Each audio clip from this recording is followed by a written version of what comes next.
Hello everyone, मैं शिशिर स्वागत करता हूं आपके अपने यूट्यूब चैनल शिशिर की पाठशाला में। तो जैसा कि बहुत ही कमेंट, बहुत सारे डिमांड आपकी सब आप सभी की तरफ से आ रहा था कि जो बीपीएससी टीआरई 3.0 है, जो पीआरटी वाले हैं, एसएसटी वाले हैं, 9-10 वाले हैं, 11-12 वाले हैं, उनके लिए जो जीएस का पोर्शन होता है वो बहुत चैलेंजिंग होता जा रहा है धीरे धीरे। और सच बताऊं तो अपने सब्जेक्ट में सब माहिर होते हैं। जैसे एसएसटी की बात करूं तो 6 to 8 की बात करूं तो एसएसटी में सब माहिर होते हैं। अपना पॉलिटी सब्जेक्ट अगर कोई चुना है तो उसमें वो माहिर है। कहीं ना कहीं 40 क्वेश्चन आ रहे हैं तो कम से कम 25-30-35 क्वेश्चन एवरेज कर जाएगा, वो सब करेंगे।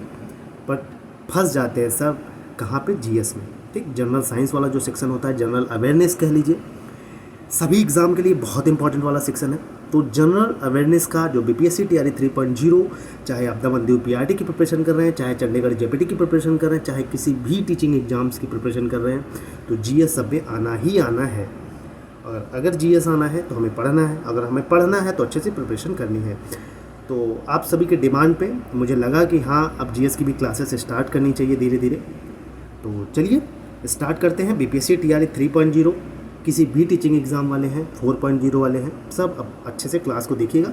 बहुत ट्रिक तरीके से, बहुत आसान में, बहुत डिटेल में नहीं पढ़ना है हमें। यूपीएससी नहीं क्रैक करना है हमें, टीचिंग वाले एग्ज़ाम क्रैक करना और उतना ही पढ़ना है। ठीक है, एनसीईआरटी कवर ही कर रहे हैं।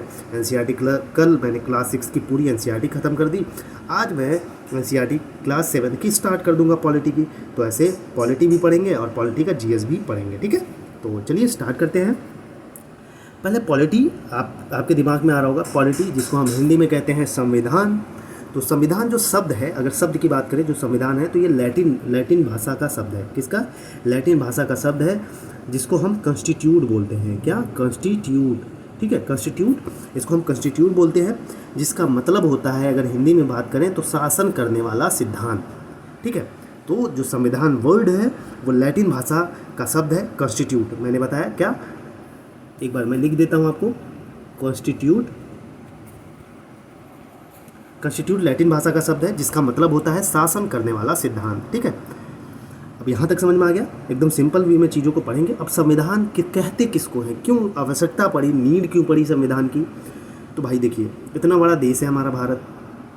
अब अगर एक राजा, एग्जाम्पल समझिएगा बस, एक राजा ना हो तो जो उनकी प्रजा, जो जनता है, उनके लिए रूल्स रेगुलेशन, उनको क्या उचित है समाज में, क्या अनुचित है, क्या भेद हो रहा है, क्या विभेद हो रहा है, ये सारी चीज़ों का कंट्रोल करना, सबके लिए एक प्रॉपर ट्रू एंड फेयर चीज़ें होना, इसके लिए हमें किसकी ज़रूरत पड़ी? संविधान की ज़रूरत पड़ी। तो संविधान कहते ही किसको है? तो सिंपली भाषा में आपको दिख रहा होगा यहाँ पे, संविधान एक ऐसी विधि है जिसके द्वारा राज्यों का शासन संगठित होता है। अब हमारे अपने इंडिया के बारे में बात कर लें। अब राज्यों का शासन संगठित होता है, इसका क्या मतलब है? सिंपल भाषा में समझिए। अब हमारी हो गई सेंट्रल में केंद्र सरकार हो गई।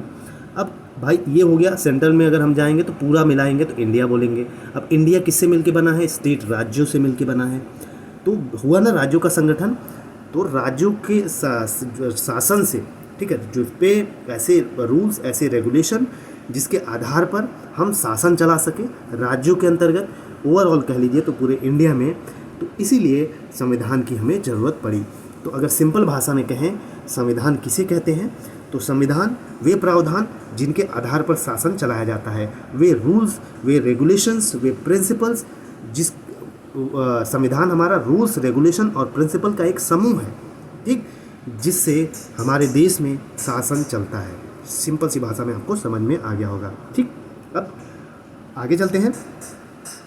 तो आपने इसमें देखा होगा, लिखा है कि पूरे विश्व में संविधान की जननी ब्रिटेन के संविधान को कहा जाता है। अगर पूरे विश्व की बात करें तो हमारे संविधान जो है भाई, ब्रिटेन का जो संविधान है, मतलब वहाँ से बहुत सारी चीज़ें ली जाती है। तो संविधान का जननी, संविधान का उत्पादन, संविधान का जनक कहा जाएगा तो ब्रिटेन को कहा जाएगा।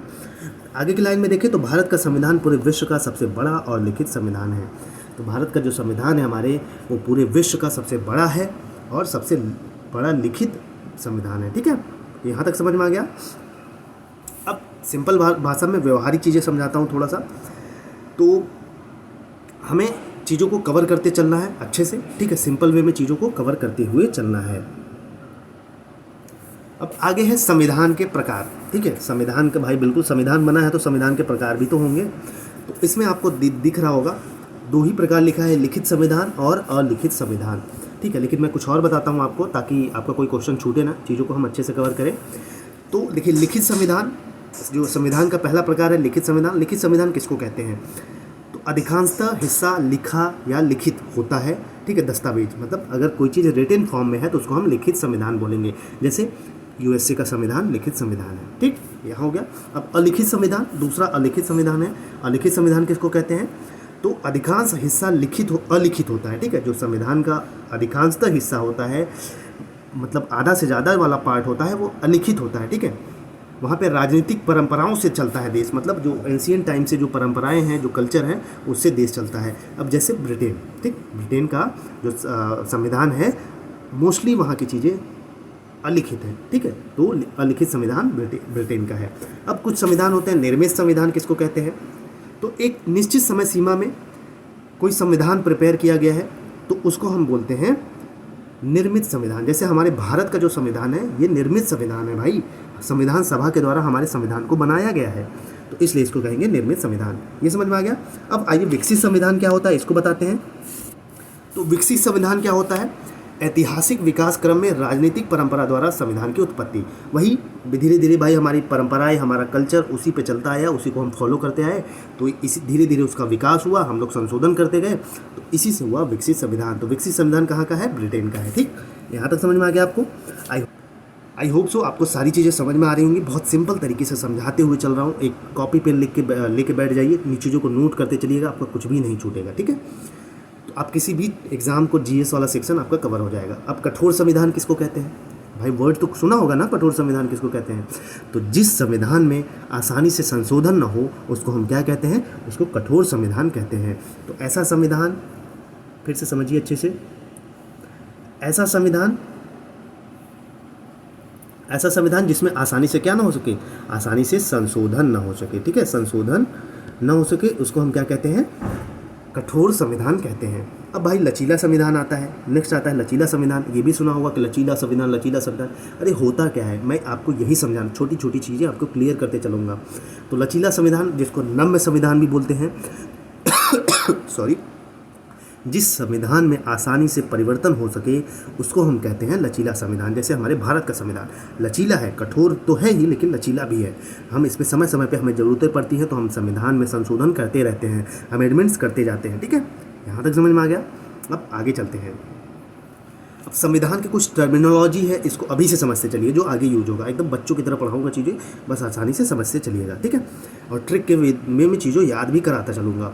अब संविधान है तो संविधान में भाई कुछ भाग होते हैं। ठीक, हमारा संविधान है तो संविधान में क्या क्या है ये समझना हमें बहुत ज़रूरी है। तो संविधान के कुछ भाग होंगे जिसको हम क्या कहते हैं? पार्ट कहते हैं। पहला चीज़ ये हो गया, पार्ट को हम भाग कहते हैं। उसके कुछ अध्याय हैं जिसको हम चैप्टर कहते हैं। ठीक, दूसरा क्या है? इसके अध्याय हैं हमारे संविधान के कुछ। वहीं तीसरा बात करें तो हमारे संविधान में कुछ आर्टिकल, अनुच्छेद हैं। ठीक, तीसरा क्या है? आर्टिकल है, कुछ अनुच्छेद है हमारे संविधान में। चौथा बात करें तो हमारे उप अनुच्छेद, कुछ सब आर्टिकल हैं। सब आर्टिकल क्या होते हैं? अब ये सुन लीजिए, जैसे आर्टिकल 4 का पहला, ठीक, इसको हम क्या कहेंगे? सब आर्टिकल कहेंगे। ये समझ में आ गया। अब आगे समझाता हूँ। परंतु कुछ क्लॉज होते हैं। ठीक है, कुछ क्लॉज होते हैं, इसको हम परंतुक बोलते हैं हिंदी में। वहीं सब क्लॉज बोल देंगे तो उप परंतुक हो जाएगा। और कुछ है शेड्यूल, अनुसूचियाँ भी तो हैं हमारे संविधान में। तो इन सब चीज़ों से मिलके हमारा संविधान बना है, जिसके बारे में हमें पूरा पढ़ना है अच्छे से। ठीक, यहाँ तक समझ में आ गया। अब आगे चलते हैं। एकदम बेसिक सी चीज़ें समझाता चल रहा हूँ, बस आप सुनते चलिए, समझते चलिए, नोट करते चलिए। ठीक है, अब आगे चलते हैं। तो लिखित संविधान का सबसे पहला गठन अमेरिका में हुआ। तो अगर लिखित संविधान की बात करें तो जो सबसे पहला गठन संविधान कहाँ का हुआ? अमेरिका में हुआ। लिखित संविधान की बात करें तो सबसे पहले ब्रिटेन में हुआ, मैंने पहले ही बताया।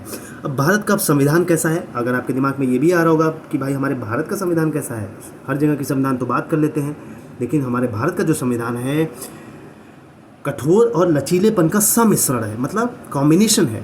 कठोर का भी है, लचीला भी है, मतलब आंशिक रूप से कठोर है और आंशिक रूप से लचीला है हमारे भारत का संविधान। अगर आपसे पूछे कि हमारे भारत का संविधान कैसा है, तो हमारे भारत का संविधान आंशिक रूप से लचीला है, आंशिक रूप से कठोर है। यहाँ तक समझ में आ गया। आगे चलते हैं। समझ में आए तो कमेंट में ज़रूर मेंशन करिएगा हाँ समझ में आ रहा है। अब भारत का संविधान कठोर और लचीला दोनों है। अब संविधान सभा की मांग होती है, ठीक। तो कुछ इंपॉर्टेंट पॉइंट्स इसमें मैंने इंक्लूड किया है, आइए समझते हैं। बिल्कुल बहुत अच्छे तरीके से चीज़ों को समझते हुए चलेंगे। 1895 में बाल गंगाधर तिलक ने स्वराज विधेयक के माध्यम से संविधान सभा की मांग की। तो सबसे पहले क्या होता है भाई, 1895 में हमारे बाल गंगाधर तिलक, ठीक है, साहब रहते हैं और एक स्वराज विधेयक पारित करते हैं। उसी के माध्यम से कहते हैं कि भाई हमें एक संविधान सभा की ज़रूरत है, ठीक है, उसमें मांग करते हैं। तो अगर क्वेश्चन पूछे सबसे पहले संविधान सभा की मांग किसके द्वारा की गई, तो बाल गंगाधर तिलक के द्वारा। कब की गई, 1895 में, ठीक, किसमें, स्वराज विधेयक में। यहाँ तक समझ में आ गया। अब दूसरा चलते हैं। दूसरा लाइन लिखा है 1922 में महात्मा गांधी ने ब्रिटिश सरकार से भारतीय संविधान सभा की मांग की। फिर धीरे धीरे दौर आता है 1922 का, तो महात्मा गांधी साहब के दिमाग में आता है कि भैया ब्रिटिश सरकार से भी हमें डिमांड करनी चाहिए कि हमें एक संविधान सभा हमारी होनी चाहिए खुद की। यहाँ तक समझ में आ गया। आगे चलते हैं। 1934 की बात आती है। 1934 में एम एन रॉय साहब सुझाव देते हैं कि भारत भाई वैसे संविधान सभा के लोग डिमांड कर रहे थे, लेकिन 1934 धीरे धीरे आता है। फिर एम एन रॉय साहब आते हैं, एक लीगल वो रहते हैं हमारे, ठीक है, कानूनी सलाहकार कह सकते हो जिसको आप। तो ये सुझाव देते हैं कि भाई संविधान सभा तो ठीक है, उसके साथ साथ हमें एक अलग संविधान की भी ज़रूरत है, ठीक। यहाँ तक समझ में आ गया। कुछ भी नहीं छूटेगा, बस अंत तक बने रहिएगा, वीडियो को देखते रहिए, मस्त से पढ़ते रहिए। अब आती है आगे बात, सन 1942 में क्रिप्स प्रस्ताव आता है भैया, ठीक है, के तहत भारतीयों की मांग को स्वीकार किया गया था। तो जो भारत वाले अभी इसके पहले बताया डिमांड कर रहे थे, पर सबसे पहले बाल गंगाधर तिलक साहब आते हैं, फिर महात्मा गांधी साहब आते हैं, फिर 1934 में आ जाते हैं हमारे एम एन रॉय साहब, कहते हैं कि नहीं भाई अब हमें संविधान अलग होता है। तो अब जाके उसको अब कोई डिमांड कर रहा है तो भाई प्रस्ताव उसको स्वीकार भी तो होना चाहिए। तो सन 1942 में आता है हमारा क्रिप्स मिशन, जिसको हम क्रिप्स प्रस्ताव कहते हैं। तो भारतीयों की मांग को लेकर स्वीकार किया गया, ठीक है। इसमें कहा गया कि द्वितीय युद्ध की समाप्ति के बाद भारतीयों को संविधान बनाने की आज्ञा दी जाएगी। तो भैया ब्रिटिशर जो थे वो कहे कि भैया देखो हुआ क्या कि क्रिप्स प्रस्ताव आता है। तो इसमें क्या कहा गया क्रिप्स प्रस्ताव में, इसमें कहा गया कि भैया द्वितीय विश्व युद्ध होने दीजिए, समाप्त होने दीजिए, तब हम आपको संविधान बनाने का आज्ञा दे देंगे। यहीं से शुरुआत हो जाते हैं हमारे संविधान बनने की आधारशिला, ठीक। आगे चलते हैं। मुख्य बातें क्या क्या थी, आइए इसको देखते हैं।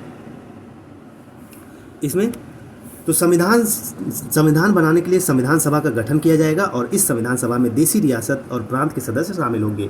तो शुरू में हुआ क्या कि संविधान बनाने के लिए संविधान सभा का गठन किया जाता है। अभी बेसिक बता रहा हूँ चीज़ें, ठीक है, आपको बहुत सारी चीज़ें यहाँ से सीखने को मिलेंगी और डायरेक्ट क्वेश्चन पूछे जाते हैं। तो संविधान बनाने के लिए भैया अब कहा गया कि अब संविधान सभा का गठन किया जाए और इसमें अब सदस्य की ज़रूरत पड़ेगी। अगर संविधान सभा का कर रहे हैं तो उसमें 4-5 सदस्य भी चाहिए। तो इसमें देशी रियासत था और प्रांत के जो सदस्य थे वो शामिल होंगे। दूसरा ये इंपॉर्टेंट बात थी, यदि भारतीयों के द्वारा बनाया गया संविधान ब्रिटिश सरकार को पसंद नहीं आया तो ब्रिटिश सरकार अपनी यथास्थिति बनाए रखेगी। तो बोला गया, इसमें ये भी बोला गया कि अगर भारतीय जो संविधान बनाएंगे, जो ब्रिटिशर्स हैं उनको पसंद नहीं आता है, तो जो ब्रिटिश सरकार है जैसी स्थिति है, जैसे वो शासन कर रहे हैं वैसे वही स्थिति बनी रहेगी। यहाँ तक समझ में आ गया। अब आगे चलते हैं। इस बात से महात्मा गांधी को बहुत नाराज हुए और उन्होंने क्रिप्स प्रस्ताव को अस्वीकार कर दिया और कहा कि क्रिप्स प्रस्ताव दिवालिया बैंक या भविष्य की तिथि में भुलाने वाला चेक है। तो यहीं से कहते हैं भैया ये बात बुरी लग जाती है महात्मा गांधी को, ठीक है, कि भाई अगर संविधान हम बनाएं, अगर उनको नहीं पसंद आया तो सब फिर से राज करने लगेंगे। तो ये बात पची नहीं महात्मा गांधी को, कहते हैं भैया नहीं, अब क्रिप्स प्रस्ताव को हम अस्वीकार करते हैं। और कहा कि उन्होंने कहा कि क्रिप्स मिशन था उसको दिवालिया कहा, एक ड्राफ्ट चेक कहा, ठीक है, जो भविष्य की तिथि में भुलाने वाला एक चेक कहा उन्होंने, ठीक है। तो ये चीज़ हो गई। अब आगे चलते हैं। कुछ इंपॉर्टेंट पॉइंट्स हैं, आपको यहाँ से बेसिक चीज़ें समझ में आ रही होंगी, आई होप सो। कठोर संविधान अमेरिका का है, लचीला संविधान ब्रिटेन का है। भारत का संविधान कठोर और लचीला दोनों है, पहले ही बता दिया। अब आता है 1945 में वेवेल योजना आती है, ठीक। इसको यहाँ से सुन लीजिए। अभी भारतीय संविधान का विकास अगले टॉपिक में लेंगे, तो धीरे धीरे सब चार्टर वार्टर सब धीरे धीरे पढ़ेंगे बेसिक चीज़ें। थोड़ा वीडियो लंबा होगा, अच्छे से सुनते चलिएगा। अब 1945 में वेवेल योजना आती है। तो 1943 में लॉर्ड लिथगो के स्थान पर लॉर्ड वेवेल को भारत का संवैधानिक गतिविधियों को दूर करने के लिए भेजा गया। तो भैया 1945 में क्या आता है, लॉर्ड वेवेल योजना। अब याद रखिएगा वेवेल योजना कब आती है, 1945 में। तो 1943 में होता क्या है कि भाई लॉर्ड लिथगो, जो लॉर्ड लिथगो साहब रहते हैं, उनके स्थान पर लॉर्ड वेवेल को हमारे भारत का संवैधानिक गतिविधियों को दूर करने के लिए भेजा जाता है, ठीक है। जो संवैधानिक गतिविधियाँ थी, एक्टिविटीज़ थी, उसमें जो कमियाँ हैं उनको दूर करने के लिए। अब आगे चलते हैं। तो सेकेंड विश्व युद्ध की समाप्ति के बाद भारतीयों को संविधान बनाने की आज्ञा दी जाएगी। तो ये चीज़ हुआ, पहले बताया एक कार्यकारिणी परिषद का गठन किया जाएगा। तो उसमें यह भी कहा गया कि एक कार्यकारिणी परिषद होगी जिसका गठन होगा। ठीक, अब आइए क्वेश्चन देख लेते हैं। किस मिशन योजना के तहत भारत के संविधान सभा का गठन किया गया? तो अगर ये क्वेश्चन पूछे तो 1946 के कैबिनेट मिशन योजना के तहत भारत के संविधान का गठन किया गया। ठीक, तो यहाँ तक समझ में आया। बेसिक चीज़ें अभी समझा रहा हूँ। ठीक है, अभी बेसिक चीज़ें जो हमारा पॉलिटी है इसका बेसिक चीज़ समझा रहा हूँ। अब 1946 में आता है कैबिनेट मिशन योजना। ठीक, अभी यहाँ पे बेसिक चीज़ें समझते चलिए बस। इस मिशन के 3 सदस्य थे। 1946 में आता है कैबिनेट मिशन। कौन कौन था? AB Alexander, Pethick Lawrence, Stafford Cripps. ठीक है, याद रखिएगा कौन कौन? AB Alexander, Pethick Lawrence, Stafford Cripps, ये 3 सदस्य थे कैबिनेट मिशन के। ठीक है, यहाँ पे कुछ चीज़ें समझ में आई। अब संविधान सभा में कुल 389 सदस्य निर्वाचित होंगे, जिसमें से 292 ब्रिटिश प्रांत के। ठीक है, कुल 11 प्रांत थे, पहले प्रोविंस थे, जैसे अब राज्य है तब प्रांत थे। 93 देशी रियासत के होंगे और 4 कमिश्नरी क्षेत्र से होंगे। ठीक है, तो कहा गया कि भैया संविधान सभा में कुल कितने सदस्य होंगे? 389 सदस्य होंगे, निर्वाचित होंगे, जिसमें से होगा क्या कि जो 292 होंगे वो ब्रिटिश प्रांत के होंगे, और मतलब कुल 11 प्रांत से। वहीं 93 जो होंगे वो देशी रियासत से होंगे, और 4 जो होंगे इसके सदस्य कमिश्नरी क्षेत्र से होंगे। इन 389 सदस्यों में से 15 महिलाएं भी निर्वाचित होंगी। तो भैया कहा गया कि इन जो 389 सदस्य होंगे, भैया महिलाएं भी तो बहुत ज़रूरी हैं, तो महिलाओं को भी इसमें रखा जाएगा, 15 महिलाएं। ठीक है, और इनसे केवल एक मुस्लिम महिला जिनका नाम बेगम एजाज रसूल था वो भी शामिल थी। तो एक मुस्लिम महिला थी इसमें, बेगम एजाज रसूल, याद रखिएगा। अब प्रांतीय विधानसभाओं के सदस्यों के द्वारा अप्रत्यक्ष रूप से संविधान सभा के सदस्यों का निर्वाचन हुआ था। तो भैया उनका निर्वाचन कैसे होगा? संविधान सभा का गठन हो रहा है तो उसमें निर्वाचन कैसे होगा? ऐसे आ जाओ तुम आ जाओ, इसमें ऐसे नहीं होगा ना। तो इसमें हुआ क्या कि अप्रत्यक्ष रूप से संविधान सभा के सदस्यों का निर्वाचन हुआ था। ठीक है, अब कुछ बेसिक लाइनें, अभी बेसिक है, चीज़ें समझते जाइए बस। यहाँ से संविधान बनाने में 2 वर्ष 11 माह 18 दिन बिल्कुल साधारण है भाई। 64 लाख रुपए लगे थे, ये बता दिया पहले ही। ठीक है, अगर एस्टिमेट लोगे तो 63,96,729 रुपए खर्च हुए थे। अब संविधान के निर्माण के समय कितने अनुच्छेद थे? ये सारी चीज़ें इंपॉर्टेंट है। तो 395 अनुच्छेद थे जब संविधान का निर्माण हो रहा था। 8 अनुसूचियाँ थी और 22 भाग थे। ठीक है, जब संविधान सब का निर्माण हो रहा था भैया तो उस समय अनुच्छेद कितने थे? 395 थे। अब ज़्यादा हो गए हैं, आगे बताएंगे। अनुसूची कितनी थी? 8 थी। भाग कितने थे? 22 भाग थे। अब वर्तमान में 465। ठीक है, वर्तमान में 465। अनुसूची कितनी हो गई? 12 हो गई, और भाग कितने हो गए? 25 हो गए। ठीक है, अब आगे चलते हैं।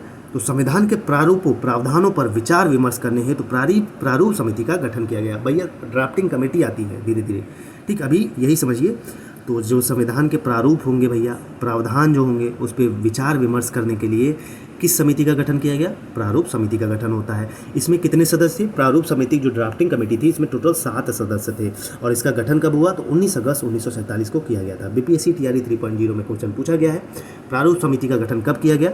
29 अगस्त 1947 को हुआ था। ठीक है, यहाँ तक याद रखेगा। अब चलिए कुछ ट्रिक सीखते हैं, बहुत हो गया पढ़ाई, थोड़ा याद भी रहना बहुत ज़रूरी है। जो प्रारूप समिति होती है इसके 7 सदस्य थे। तो ट्रिक क्या है भैया? ट्रिक हमारा आइए दिखाते हैं। ट्रिक क्या है? भीम गोपाल कृष्ण कन्हैया माधव को लेकर मोहम्मद साहब के खेत पर गए। याद रखिएगा ट्रिक क्या है? भीम गोपाल कृष्ण कन्हैया माधव को लेकर, किसको? जो भीम गोपाल को, कृष्ण कन्हैया को, माधव को लेकर जो मोहम्मद साहब थे वो खेत पर लेके चल देते हैं। ठीक, ट्रिक है। अब आइए ट्रिक।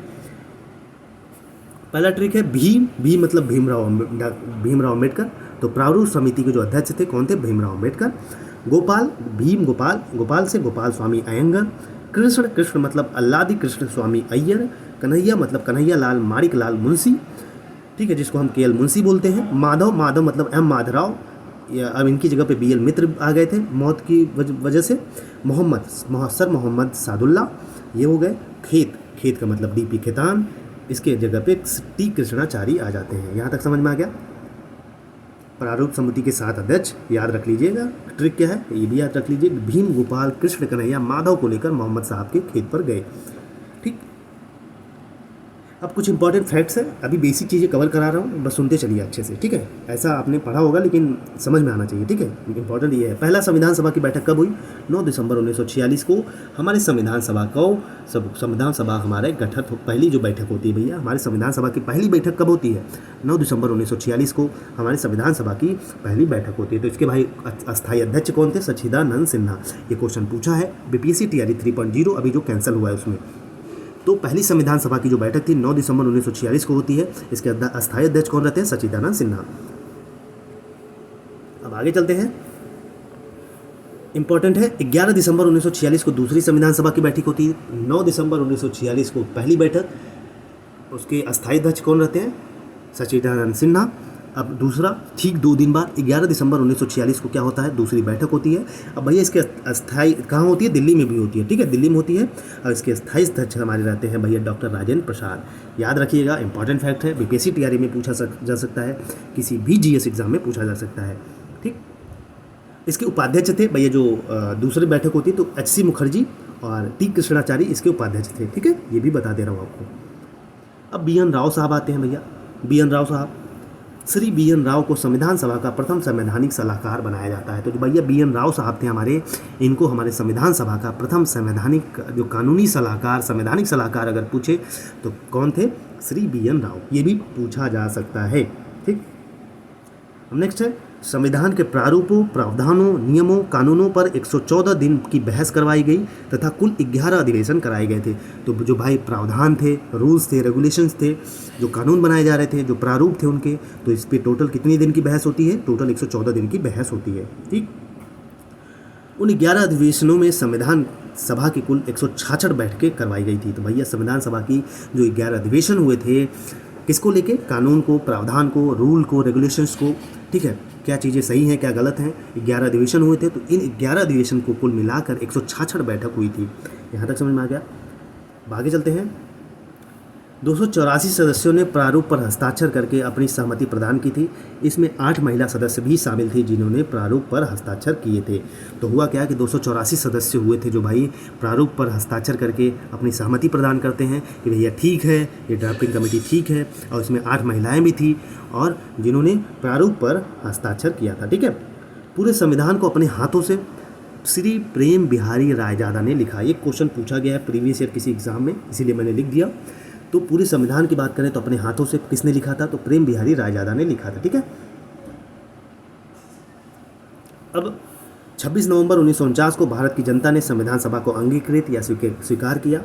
24 जनवरी 1950 को संविधान सभा की अंतिम बैठक होती है। कब? तो 26 नवंबर 1949 को हमारी भारत की जनता द्वारा संविधान सभा का अंगीकृत या स्वीकार किया जाता है। 24 जनवरी 1950 को संविधान सभा की अंतिम बैठक होती है। यहाँ तक समझ में आ गया? अब 26 जनवरी 1950 को भारत का संविधान लागू किया गया। देखिए यहीं फंस जाते हैं लोग। संविधान सभा को अंगीकृत कब किया गया? तो अगर आपको पूछे कि भारत की जनता द्वारा स्वीकारकृत या अंगीकृत, अधिनियमित या आत्मार्पित कब किया गया, तो ये क्वेश्चन पूछे तो 26 नवंबर 1949 को। अगर पूछे लागू कब किया गया, तो 26 जनवरी 1950 को लागू किया गया। नेक्स्ट है, पूरे संविधान को अपने हाथों से श्री प्रेम बिहारी रायजादा ने लिखा। ये पहले ही बता दिया मैंने।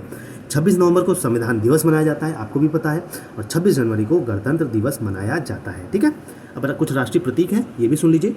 इंपॉर्टेंट तो नहीं है लेकिन क्या पता किस्मत में क्या पूछ ले। राष्ट्रीय नदी गंगा, राष्ट्रीय फल आम, राष्ट्रीय मिठाई जलेबी। राष्ट्रीय पर्व 2 अक्टूबर, 15 अगस्त, 26 जनवरी, इसको राष्ट्रीय पर्व कहते हैं। राष्ट्रीय गान हमारा जनगण मनगढ़ है। कब अपनाया गया? 24 जनवरी 1950 को स्वीकार किया गया। इंपॉर्टेंट है राष्ट्रीय गान जनगण मन। राष्ट्रीय गीत वंदे मातरम कब अपनाया गया? 1896 में कलकत्ता अधिवेशन में गाया गया था, ठीक है। राष्ट्रीय गीत पहली बार कहाँ? 1896 कब गाया गया? कलकत्ता अधिवेशन में। राष्ट्रीय ध्वज वंदना विजयी विश्व तिरंगा प्यारा। राष्ट्रीय जलजीव गंगा डॉल्फिन है। राष्ट्रीय विरासत पशु हाथी है। राष्ट्रीय विदेश नीति गुट निरपेक्ष है। राष्ट्रीय सूचना पत्र क्या है? श्वेत पत्र है। राष्ट्रीय कैलेंडर की बात करें तो संघ संवत 22 मार्च 1957 को अपनाया गया। पहला महीना इसका चैत्र होता है, ठीक है। तो आज हम लोगों ने पढ़ा बेसिक, हमारा पॉलिटी का बेसिक चैप्टर पढ़ा, ठीक है, कि संविधान क्या होता है, संविधान लचीला कठोर, संविधान के प्रकार क्या होते हैं, संविधान की बेसिक चीज़ें, कैसे संविधान बना। अब कल पढ़ेंगे हम लोग भारत का संवैधानिक विकास, जिसमें हम पढ़ेंगे चार्टर, जो भी मतलब ब्रिटिश के अधीन में था। फिर भारत के जो 1873 का चार्टर है, 1919 का, 1935 का, ये सारी चीज़ें डिटेल में पढ़ेंगे, ठीक है। और आपको समझ में आया होगा आशा करता हूँ। और अगर समझ में आया तो प्लीज़ चैनल को लाइक शेयर सब्सक्राइब जरूर करिएगा अगर आप चैनल पर नए हैं। ये जीएस सभी के लिए इंपॉर्टेंट होने वाला है। और अगर आप इसके नोट्स लेना चाहते हो तो 8853954496, चाहे टीजीटी पीजीटी पीआरटी किसी भी टीचिंग एग्जाम की प्रिपरेशन कर रहे हैं, बहुत इंपॉर्टेंट होने वाला है बीपीएससी टीआरई 3.0 के लिए भी। तो जीएस अब कर दूंगा आपका मजबूत, बस बने रहिएगा अंत तक। जय हिंद जय भारत। रोज़ ऐसे ही क्लासेस आपको मिलेंगी।